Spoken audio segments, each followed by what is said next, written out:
ዋንኬ አር ሞተር ነች።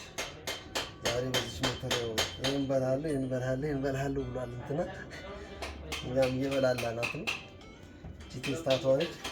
ቢኬሪኒዋን እንደዚህ ጽፈን ፓርከር ቁጥሯን ተይዙ። እቺ በጣም ምርጥ ነገር ነች ለመካኒኮች ማለት ነው። ምንም መታገል አያስፈልግም። በዚህ ብቻ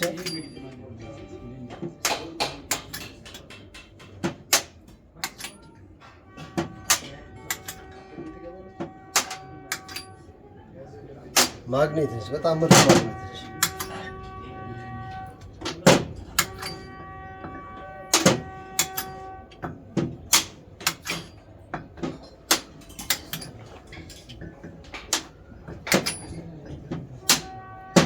ብሎን እንኳን ማን ቦታ ብትገኝ አልጋ አልወጣ ብትል ዲቻ አድርጋችሁ አውጣለች ማለት ነው። ለዛሬ ቺን ጋብዘናችኋል። አመሰግናለሁ።